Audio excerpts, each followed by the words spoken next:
Bonjour, je m'appelle Stéphane Côté, enseignant et auteur du livre Pratique gagnante et pédagogie 3.0.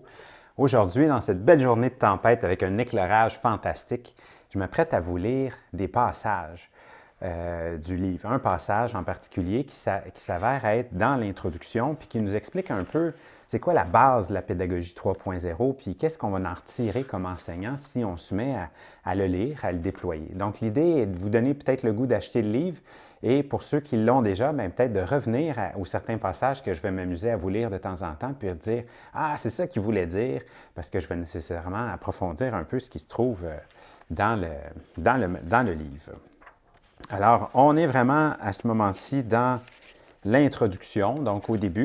Qu'est-ce qu'on va gagner avec la pédagogie 3.0? En fait, c'est que ce n'est pas une nouvelle technique, ce n'est pas une nouvelle façon d'enseigner, c'est de réussir à faire le nettoyage entre les pratiques qui payent le plus versus celles qui payent le moins. Puis si on sait reconnaître celles qui payent le plus sur la réussite de nos élèves, on va réussir à faire un nettoyage, augmenter la fréquence de celles qui payent plus, puis réussir à soulager notre tâche finalement et produire plus de réussite. Donc, on va voir les 3 points principaux de la pédagogie. Je commence avec un petit passage qui va vous amener à ce sujet-là. La réduction de votre investissement en fait d'énergie. J'ai probablement investi trop de temps dans les projets en début de carrière.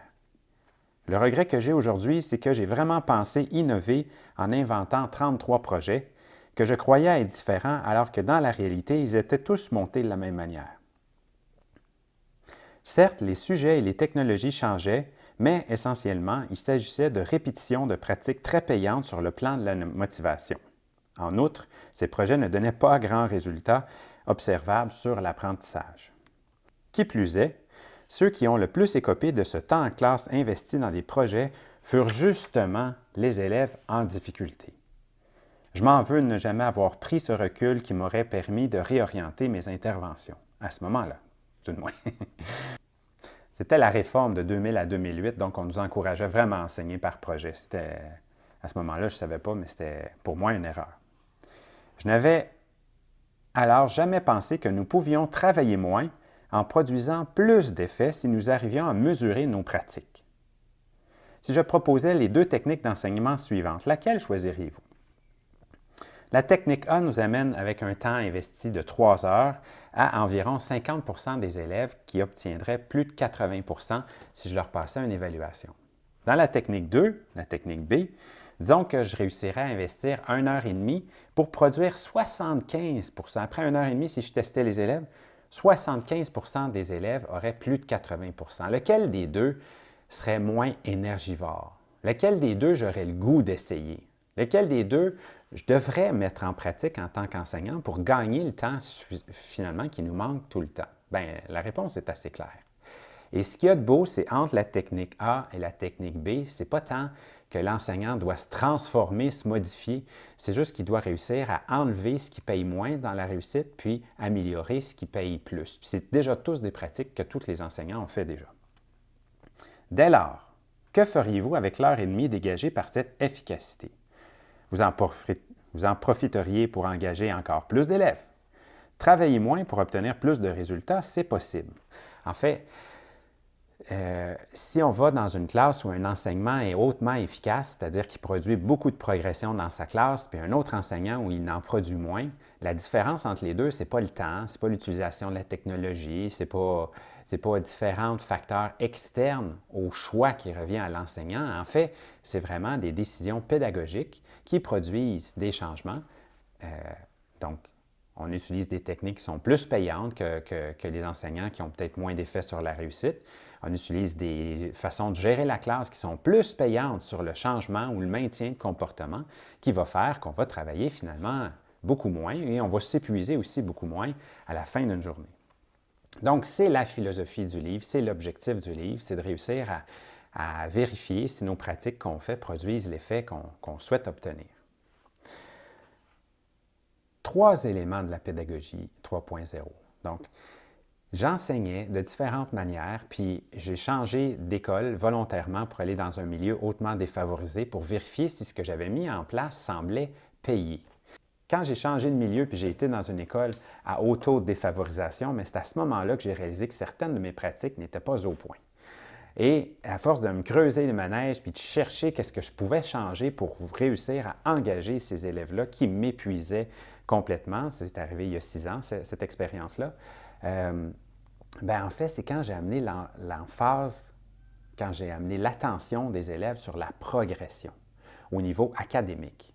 J'ai réalisé que la progression, si on l'amène au niveau des apprentissages, on peut aussi l'amener au niveau de la gestion des comportements. Donc, cette philosophie-là d'amener l'attention sur la progression va changer l'engagement de vos élèves, va changer votre réalité de classe. En fait, j'avais 11 élèves sur 17 qui étaient des gros cas lourds de gestion de cas de comportement. Quand j'ai mis en place l'approche axée sur la progression, après 2 semaines, il m'en restait 2 élèves qui étaient encore difficiles à gérer. Puis, au courant de l'année, j'ai réussi à vivre des beaux progrès aussi avec ces élèves-là.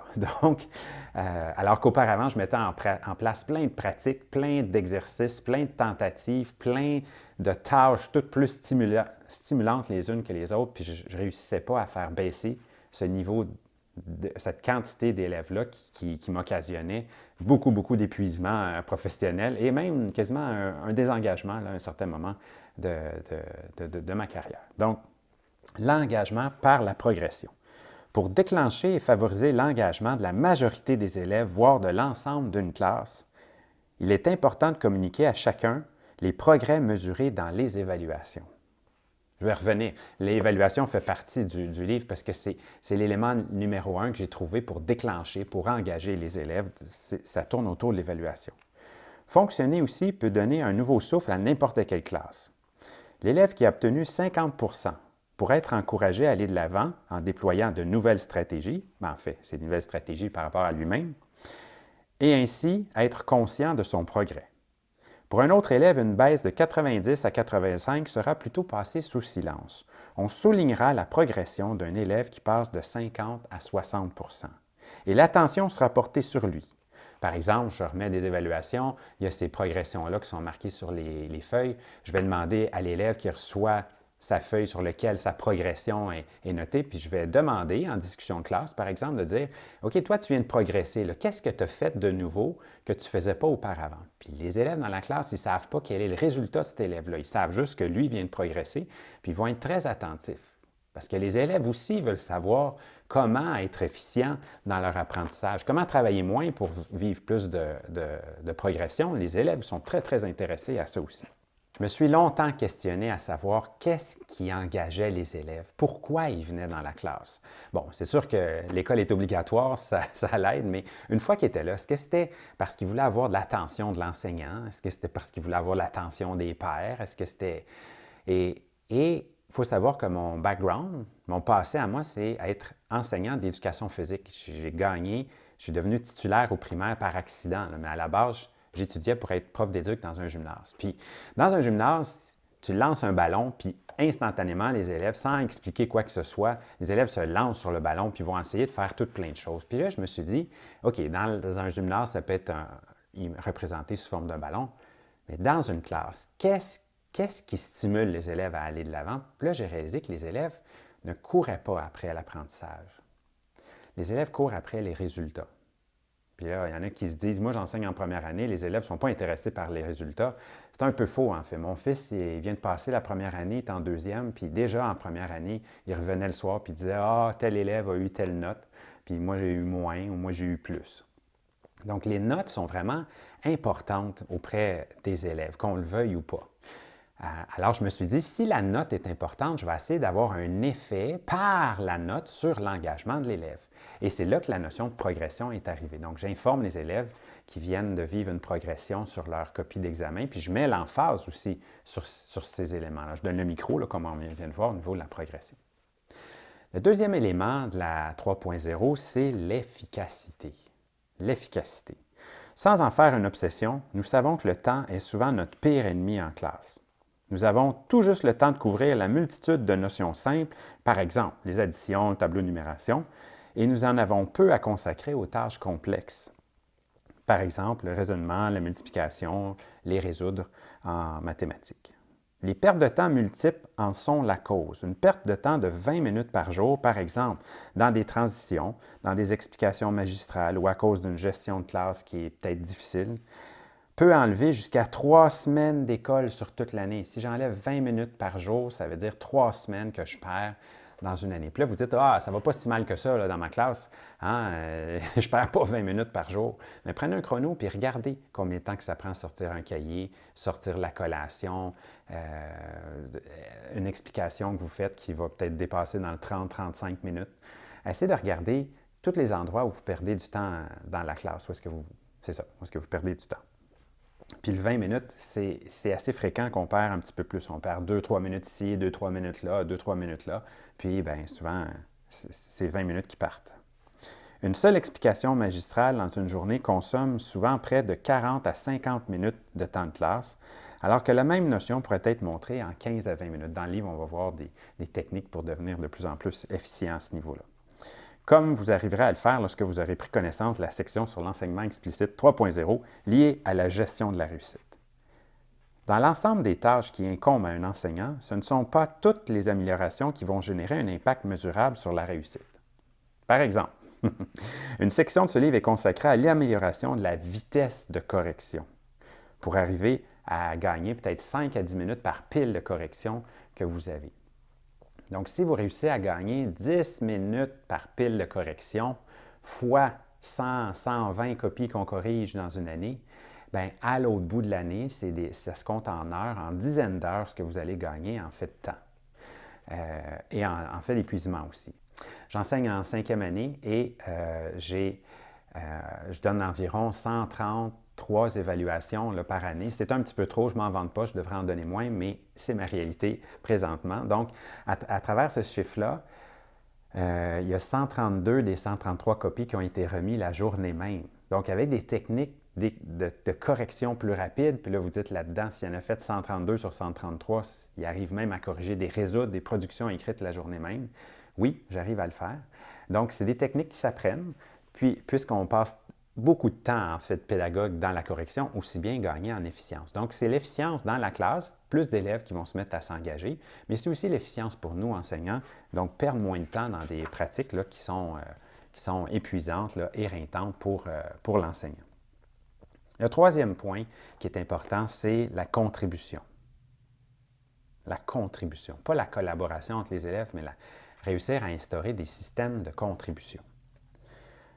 Même s'il fait un bon élagage de ses pratiques pour conserver seulement les meilleures, et s'il suit une approche axée sur la progression, un enseignant ne peut y arriver seul. Il a besoin d'aide supplémentaire afin que les forts restent forts et que les élèves en difficulté puissent acquérir des connaissances et solidifier leurs compétences.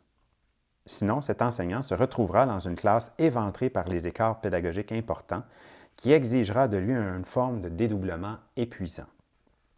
Tous les enseignants ont un jour jumelé temporairement un fort avec des faibles, avec l'intention pédagogique de faire bénéficier les faibles des compétences de l'autre. Mais il faut prendre conscience que cela ne fonctionne que très rarement. Toutefois, si vous mettez l'emphase sur la progression et que vos explications vont à l'essentiel, tout en étant claires pour l'apprenant, vous créez des environnements de contribution accessibles et efficaces. Par exemple, l'introduction de moments d'études collectives rend le pairage enfin bénéfique pour tous. L'élève faible saura qu'il est important pour l'élève fort, puis on va en discuter souvent en classe là, de cet élément-là, car ce dernier, en aidant son camarade, doit clarifier ce qu'il sait faire, ce dont il est la plupart du temps inconscient. Lorsque l'accent est mis sur la progression pour augmenter les succès de tous, un élève faible pourra alors passer de 55 à 69 % grâce à l'aide de son camarade ou de ses camarades forts, et tous, l'aidant et l'aidé, verront reconnaître leur travail. Ainsi, en instaurant différents systèmes afin de favoriser la contribution de tous, où les élèves travailleront à participer directement à la progression de leurs pairs, vous induirez bientôt un renversement de situation. Plus d'une quinzaine d'astuces novatrices pour organiser la classe vous seront présentées afin d'amplifier l'effet que vous produisez déjà. entre autres par exemple, où des élèves vont se mettre à inventer des tâches pour les autres après un apprentissage clair de la notion. Donc, les élèves vont commencer à faire des exercices pour d'autres personnes dans la classe. Puis, en se partageant ces exercices-là créés par les élèves, ils vont approfondir leurs connaissances parce que c'est l'élève qui a créé la tâche qui va corriger la pile de copies qui va lui revenir sur son pupitre. Donc, ce n'est pas des tâches qui alourdissent la tâche de l'enseignant, c'est plutôt des tâches qui libèrent l'enseignant tout en favorisant une contribution, c'est-à-dire où les élèves vont contribuer à la réussite des autres par l'approfondissement des notions. Donc, c'est déjà des choses qu'on fait. C'est juste que quand on ajuste des petits éléments, quand on pense à cette idée-là, puis qu'on la met en pratique, puis qu'on voit l'effet « wow », que plus d'élèves se mettent à progresser grâce à ce genre d'exercice-là, bien, c'est là que notre tâche devient intéressante. Je termine avec ça. L'idée ici n'est pas d'alourdir votre tâche en vous rendant responsable de la fluctuation des résultats de vos élèves, mais plutôt d'observer que, dans certaines circonstances, plus d'élèves que d'habitude se mettent à progresser. En parvenant à cerner ces moments où votre classe progresse, vous pourrez répéter ces prémices dans d'autres contextes afin d'obtenir un effet similaire sur la réussite. Votre objectif sera toujours l'efficience, c'est-à-dire de travailler moins afin d'obtenir plus d'effets. Toutefois, cette réussite est tributaire d'une certaine épuration de vos pratiques. Donc, il ne faut pas en ajouter, il faut en enlever, puis ajuster celles qui sont plus payantes. La synergie créée par la contribution des élèves, la focalisation sur la progression et le déploiement de méthodes moins énergivores favorisera l'engagement des élèves et les impacts seront observables. Ce passage-là se termine avec le titre qui est écrit ici, là. Faire autrement sans changer. Donc, vous avez vu, dans le fond, que ce que je souhaite faire, parce que je suis un pédagogue, je suis encore enseignant, je suis encore dans une classe, parce que j'adore y être, ce que je souhaite, c'est de continuer à constamment trouver des méthodes pour produire plus de progression, puis c'est de les partager avec vous dans la communauté et aussi à travers ce livre-là.